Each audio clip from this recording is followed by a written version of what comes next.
আসুন একসাথে নৌকার পালে উঠি, নৌকার জয়গান গাই এবং নৌকাকে জিতে আনি। আমাকেও যেন আল্লাহ এই জয় বাংলা বলেই যেন আমার মৃত্যুবরণ হয়। গত 5 আগস্ট সরকার পতনের পর আওয়ামী লীগের শীর্ষ পর্যায় থেকে শুরু করে প্রায় সব স্তরের নেতাকর্মীরা আছেন আত্মগোপনে। এর মধ্যে একটি ছবি ভাইরাল হয় যেখানে দেখা যায় সাবেক রাষ্ট্রপতি আব্দুল হামিদ এবং নারায়ণগঞ্জের সাবেক মেয়র সেলিনা হায়াৎ আইভির নেতৃত্বে নতুন করে দল ঘোষণার পথে হাঁটছে আওয়ামী লীগ।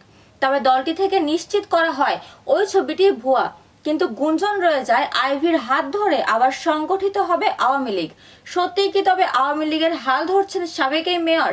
আমাদের এই শেষ ঠিকানা যেন আমরা না হারিয়ে ফেলি, আমরা যেন দিশাহারা না হই। আসুন একসাথে নৌকার পালে উঠি, নৌকার জয়গান গাই এবং নৌকাকে জিতে আনি। টানা 15.5 বছর শেখ হাসিনা ক্ষমতায় থাকার পরও স্বাচ্ছন্দ্যে কাজ করতে পারেননি আওয়ামী লীগের এই নেত্রী।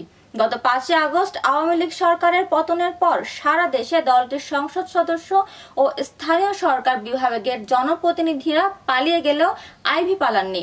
এমনকি সবসময় আওয়ামী লীগের গুণগান এবং বঙ্গবন্ধু শেখ মুজিবুর রহমানের কথা বলতেন তিনি। একটাই আমাদের ঠিকানা, সেই শেষ ঠিকানা হলো আমাদের বঙ্গবন্ধুর কন্যা জননেত্রী শেখ হাসিনা। এখন সেই আইভি আওয়ামী লীগের দায়িত্ব নেওয়া তো দূরের কথা, রাজনীতি করতে চান না। সম্প্রতি দেশের একটি অনলাইন পোর্টালকে দেয়া বিশেষ সাক্ষাৎকারে সাবেক মেয়র বলেন, আওয়ামী লীগ একটি ঐতিহ্যবাহী দল। অবস্থার পরিপ্রেক্ষিতে দলটি বর্তমানে কোনো একটা ভাবে আছে, তারা তাদের অবস্থান নিয়ে আছে। দলটিতে নেতৃত্ব দেওয়ার মতো অনেক যোগ্য লোক আছে, আমার সেই মানসিকতা নেই। এই জন্য আমি আজকে এখান থেকে হাসি মুখে যেতে পারতেছি। আমার এতটুকু খারাপ লাগতেছে এবং আমার বারবার মনে হচ্ছে এটাই আমার জন্য উত্তর। আইভি আরো জানান, দীর্ঘ 20 থেকে 22 বছরের রাজনৈতিক জীবনে তিনি আওয়ামী লীগের একজন ছোট কর্মী হিসেবেই থেকেছেন। বড় কিছু হওয়ার খায়েশ তার নেই। তাছাড়া নারায়ণগঞ্জের বাইরে নিজেকে কখনো চিন্তা করেননি তিনি, ভবিষ্যতেও করবেন না। যেখানে আছেন সেখানেই থাকবেন। জনসেবা করতে পারলে করবেন, না পারলে করবেন না।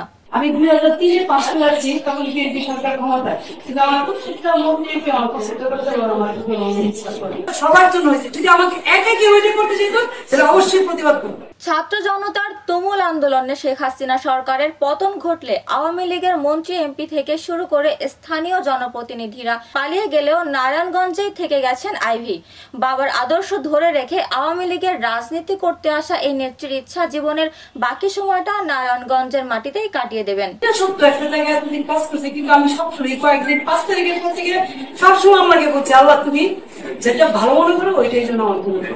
যেহেতু সমগ্র দেশে একটা বিশেষ পরিস্থিতিতে বিশেষ সিদ্ধান্ত নেওয়া হয়েছে, ওই সিদ্ধান্তের প্রতি সম্মান দেখা আমি থাকবো। দেখো আপনাদের সাথে ভালো থাকেন সবাই। উপমা রায়, সোনালী নিউজ, ঢাকা।